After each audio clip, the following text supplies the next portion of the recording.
Hey guys, sorry for the long wait in doing a final recap of BBR Chicago, but here it is. I had to hit the ground running at 5 a.m. Monday, the day after the tournament ended, and it's been kind of nonstop ever since. So I have a little pocket of time right now, and decided I'd do a little recap of BBR Chicago for those who haven't attended or who didn't keep up with some of the short daily recaps I did. I'm just going to kind of go over each day and the final results and just sort of fill you in. So I got the banner right behind me here. It's up on the wall. I got the one from last year. There's a little bit of it in the frame over there, the red one. But everyone signed it this year. Last year, I forgot to have everybody sign it before everybody left. So I'm still pissed about that, but it is what it is now. But this is it right here. So you have your gold, silver, bronze, and iron. And then we actually had a copper game, which the copper isn't really a medal round game. It's just a day 3 game where the winner of that game gets an additional point towards their player score, basically. So it's not really a medal round win. The loser doesn't get anything, whereas the losers in the other medal rounds, they do get somewhat of a little bonus in points, but it's far less than winning, of course. But so yeah, overall, I like to say it was a blast. This was a great tournament. I'd say it was definitely an improvement over last year. Not that last year was bad or anything. Everybody seemed to really love the venue, the food, the breakfast included with the hotel. Seemed like everybody was having a really good time. The prize table, there was a lot of great prizes. I want to give a special thanks to Combat Miniatures for all that they provided for the prize table. General Six Stars from Kenosha, he is part of the General's Fortress team, but he was not actually able to be present at this tournament. I want to thank him for his Civil War game that he provided as a prize. Also, for sure, the Prussian Grenadiers, you guys are a huge help to this tournament. You provided the tables, and last year you provided a lot of the facility pieces and whatnot. So this tournament would not be possible with John Sr. and John Jr., that's for sure. Another thanks to Moose Cow for helping co-run the event with me, also providing a prize or two for the prize table. And and also Blind Man. Blind Man, he goes by. He's the one who makes the hit dice now for X's and Allies BBR. He provided the hit dice for BBR St. Louis this year too. So he also gave us a full set of hit dice as a prize. And I forget who won prizes and whatnot because I was calculating all the day 1 and day 2 scores while the prize table was going on. So I don't really remember who won what. But we had a Kings and Kaisers giveaway there as well, which included a map, a rule book, and some expansion pieces from the Prussian Grenadiers. Because they're doing all the 3D printing for Kings and Kaisers. So here's a little shout out and a plug to them. If you are looking for Kings and Kaisers pieces for any of the nations, they can provide them. So reach out to them. I know that on Combat Miniatures, they have the expansion pieces there. So basically, if you have a set or two of 1914, you have all the base nations complete to play the game. You just need the cavalry as well for each of those nations. And then there's 2 Chinas, because there's a Chinese Civil War in the game, as well as Japan. So you need those pieces. And the Johns, they provide that expansion set. So reach out to them if you're interested, or Combat Miniatures. Okay, let's go over day 1. Now, I can't remember every little thing. It's been quite a few days, and I've had a lot going on, but I'm going to try and remember. Day 1, we had the top tiers versus the low tiers. So we had Legion of Doom, which are the defending champs for St. Louis. They played the Krakens and had a pretty convincing victory. They were playing Axis, a score of 32-6. Next up, we had the Mad Hammers. That's the team I'm on, with CJ Hammertime, with a very close game against Twin Linked. Now, Twin Linked are the new guys from California, and they were in the lower tier because there was no past tournament score for them. So you have to put them in the low tier. Turns out they were pretty good players. So it was a close game, but I'd say it was we were playing as Axis. We pretty much had the edge all game, but it was a closer game towards the end. The final score there was 24-10. Prussian Grenadiers playing Midwest Command, and Midwest Command featuring a third player this year named Jonathan Ross. And it was a surprise upset. The Midwest Command convincingly beat Prussian Grenadiers with a score of 31 as the Allies versus Prussian Grenadiers with, looks like -2 as the Axis. So a bit of an upset there. Next game was Team Bruiser versus Phoenix Rising. Now, I remember this game in that Berlin fell at one point, and I think it was round 5. I might be wrong, but Berlin fell on round 5, and that sort of blew up the game for Phoenix Rising. Team Bruiser scored a really high score. They had 40 points, and Phoenix Rising with 1 point. Next up, we have the guys from Kenosha that I mentioned earlier is General's Fortress. They were playing as Allies, and they had the top overall score of the day, as well as top Allied score, scoring 41 on Team Blackhawk. Team Blackhawk had -17, so kind of a rough game for them. And then our last 6 table, we had the Leftovers in the top seed, playing as Allies, scoring big with 37 over Clown World, which had -9. So that basically recaps day 1. I don't remember a lot of specifics. Trying to think here. I think Clown World on day 1, or was day 2? It was day 1, yeah. I'm pretty sure it was day 1. They took London as the Axis on round 2. That was pretty wild when that was passing around. I was like, whoa, this is going to be a really quick game. And it turns out that the Allies were still able to pull out a victory, and a very convincing one. So congrats to the Leftovers for pulling out of that hole of an early London fall. Now we move on to day 2. Day 2, we had Legion of Doom versus the Leftovers, and it was a blowout. Legion of Doom this time playing as the Allies. They scored 45, and the Leftovers -15. So it sort of hurts their day 1 big score that they had after day 2 there. We had the Mad Hammers versus Team Bruiser. Now, this game was a great rivalry. It's sort of was like a rematch of the Silver game in St. Louis, where it was a very, very tense game down to the last battles. Both teams in this game ran out of time on the clock. That was the game I was in. Very, very intense and stressful game. Mad Hammers pull it out with 20 points versus Team Bruiser's 11. We were playing the Allies that day, and we did not take a single original Axis territory. We were just focused on getting the win. So it was a really, really intense game. And then we have Phoenix Rising with a convincing win over General's Fortress, which was a bit of an upset. Phoenix Rising starting out the tournament as a lower tier team just because of past tournament scores, but they won big on a good team. So General's Fortress has -6 in that matchup. The Prussian Grenadiers, they lose to the Krakens. The Krakens get 33, I believe it was 33, and Prussian Grenadiers 4. Clown World has another loss to Twin Linked. Those are the guys from California. Twin Linked scored, I remember that game, that was 20 victory points. They scored 39 points total. Clown World won. Now, this game was a little screwy when it concluded because we had heard that Tokyo fell at the end, that Clown World had taken Tokyo, and the game was over. Twin Linked had 19 victory points, but Tokyo fell, so the game was over, and Tokyo couldn't be gotten back by Japan. But it was upon further review, when people were asking, okay, how did Tokyo fall, the exact tactics of it, we found out afterwards that, in fact, the Axis committed an illegal move, not knowingly, but an illegal move that would not have made the attack on Tokyo legal. So it ended up that the Axis ended with 20 victory points and actually won the game. So for a little while, maybe about a half hour, we thought that Clown World had upset Twin Linked by taking Tokyo, and in fact, that was not the case. So kind of a roller coaster there. And then our last matchup was Team Blackhawk playing as the Allies, I think, or was it Axis?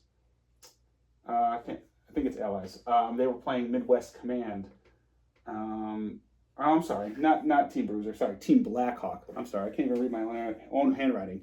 Team Blackhawk playing as Allies versus Midwest Command. Midwest Command gets a blowout victory with 36 points, and Team Blackhawk with 3 points. So that was day 1 and day 2. And we had the prize table going. I was calculating the totals, and I have it right here on my clipboard of the top 12 scores. So Legion of Doom ends as the top score after 2 days with 77 points. Midwest Command with 67. So Legion of Doom and Midwest Command going into day 3 would have the top 2 choices of which tables they would play at. At the third spot, we had Team Bruiser with 51. Twin Linked with 49, close behind. Mad Hammers with 44. The Krakens with 39. Phoenix Rising with 36. General's Fortress just 1 point behind at 35. The Leftovers at 22. Prussian Grenadiers at 2 points. Clown World at -8. And lastly, Team Blackhawk with -14. So going into, at the end of day 2, it was sort of my job to find out, okay, where's everyone, what tables are people going to play at and what side are they going to choose? Whichever table you select, if you are the one with the higher score, you get to pick first which side you're playing, whether you're playing Axis or Allies. So Legion of Doom chose gold and to play as Axis. Midwest Command had the second slot, and they decided not to play Legion of Doom, having played them for the silver game in last year's Chicago tournament and losing, I think it was like a mid-game surrender. So they opted to play for the silver table instead, and they chose, I'm trying to remember, I think they chose Axis as well. Sorry if I can't remember. Team Bruiser had the third pick, and they picked to play for gold against Legion of Doom, so they were going to play Allies. So we had our first matchup, Legion of Doom for gold and Team Bruiser for gold. And then up in the fourth slot was Twin Linked, the guys from California.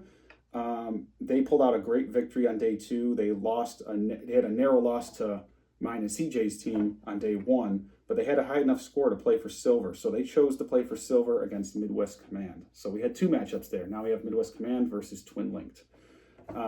Next up was Mad Hammers. After gold and silver were already taken, we were like, okay, well, let's take bronze. So we took bronze and chose to play as the Allies. And next up were the Krakens. They chose not to play us for bronze. They chose to play for iron instead. So they chose iron. And again, I'm sorry if I can't remember which sides everyone picked. There's a few I don't remember. Phoenix Rising then was up next, and they chose to play against us for the bronze game. So it was going to be us versus Phoenix Rising for the bronze. The Krakens still looking for a teammate for iron. They found it with General's Fortress, who was up next. So we had the Krakens versus General's Fortress for iron. And then for copper, our added metal, we have the Leftovers versus the Prussian Grenadiers. And we were going to have a 6th table play on day 3, but one of the players from Clown World decided he couldn't make it on day 3. So Team Blackhawk and Clown World, General Fund was the only one left, decided to play a different game and not have that day 3 nickel game, we were going to call it. So there was no nickel game, but we had our matchups. So going into day 3, we had some explosive stuff happen. So basically, there's always one game at these tournaments that goes the distance and lasts the longest. And very poetically, the gold game was the last one going. So that was cool. It was a very close game. It was down to 2 last ditch attempts by the Allies to either crack Shanghai, take it back, or get Tokyo. And I know that the round this was on the 8th round. Now, the round prior, I know that they were trying to kill the Japanese fleet in the Indian Ocean with the Italian fleet, which had become allied, and a UK fleet.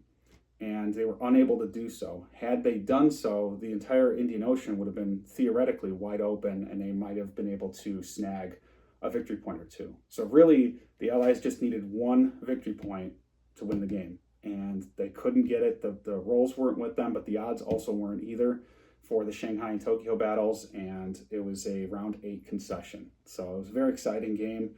I wasn't able to watch a lot of it just because I was busy cleaning up, but luckily my game ended a little early, but I'll get to that after the silver game. Silver game, I wasn't able to watch too much of it. I know that it did end earlier. I forget if it was the 2nd to last game or the 3rd to last game to end. The bronze game was the 1st game to end. Midwest Command and Midwest Command and Twin Linked had, from what I hear, a very close game. but Twin Linked edged it out in the end. And the new guys from California, very happy for them. Their first tournament, they win silver. So congrats to them. Twin Link defeats Midwest Command.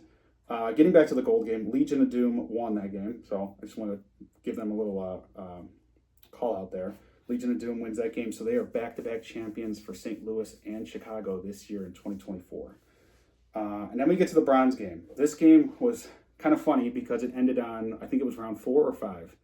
I forget already. It was kind of a whirlwind, but we were playing as the Allies. We were getting beat up pretty good by Phoenix Rising. They're good players. They're coming up. But we saw an opening for Tokyo and we took it. And we got it convincingly. And there was no way Japan could get it back. And the game ended early. So the bronze game ended with a big bang and Tokyo fell. So that was fun. Mad Hammers defeat Phoenix Rising. Next up for the Iron game, we had the Krakens versus General's Fortress. Now, General's Fortress was favored if you look at the beginning of the tournament because they were an upper tier team and the Krakens were a lower tier team. But in terms of their scoring after 2 days, they were very close. The Krakens were at 39, which was higher than General's Fortress at 35. So this is looking to be a good matchup. And I don't remember how close the game was, so I apologize to the teams in these games. I just had a lot of different things going on, trying to clean up and answer people's questions. But the Krakens edged it out and got an iron. So very happy for those guys. They got their first medal and a win over a very good team. And then we had the Copper game. I think the Copper game was the second to last one to end. I think. Maybe you guys in the comments could let me know. But yeah, so the Copper game, the Leftovers edged out Prussian Grenadiers for the Copper. So they got 1 extra point there at the end. And yeah, that was day 3. So I have the scores here, but I also have the wins and losses after 3 days. Just interesting to look at. The only 2 teams to go 3-0 were Legion of Doom and Mad Hammers. So those are after 3 days, which includes the third day medal rounds. Those are the only 2 teams to go 3-0. The teams that went 2-1 were Midwest Command, Twin Linked, the Krakens, and the Leftovers. Everybody else after that was 1-2 or 0-2 or 0-3. So I figured that'd be interesting to look at. And interesting note is, it's going to sound like I'm being jaded, but CJ and I, we played Twin Linked on day 1, which was a hard game, and they went on to win silver. And on day 2, we played Team Bruiser, which went on to the gold game, and we beat them. So we beat the silver winners, and we beat the gold, one of the teams that went to the gold game, yet we only made it to bronze. So we had the hardest schedule. We had basically 2 medal round games on the first 2 days, and then day 3, another hard game. We had a gauntlet of a schedule. But that's the way it is sometimes. But yeah, other than that, I don't know what else to report, but it was a successful tournament. I hope we can do it again next year. We'll see what game we're playing. Is it going to be BB7 or BB 6.8 again? I don't know. I'd like to hear from you guys what you guys think. But yeah, it was fun. There has been some talk about maybe changing the time of year that we do BBR Chicago because some people have complained that this time of year, like late June, is hard, which is understandable. A lot of people have kids, and this is the time they start travel for the summer. But I also don't want to step on St. Louis's toes or Atlanta's toes and be too close to their tournaments, which they have spring and fall. And I know that there's talk of possibly a Cleveland tournament starting up in late fall or early winter. So we'll see. Let me know what you think. But like I said, I don't know what else to add, but it was just a whirlwind of a tournament. It felt like there was just a lot of close games. There was a lot of exciting things that happened this year. Last year was a great year too, but what didn't seem as crazy as this year. Crazy in a good way. So congratulations to all the medal winners: Legion of Doom, Twin Linked, Mad Hammers, the Krakens for iron, and then the Leftovers for copper. Congratulations to all of you, and thank you all for coming. You guys made this a success, and I'm just proud of what we've created so far. So, all right, I'm out.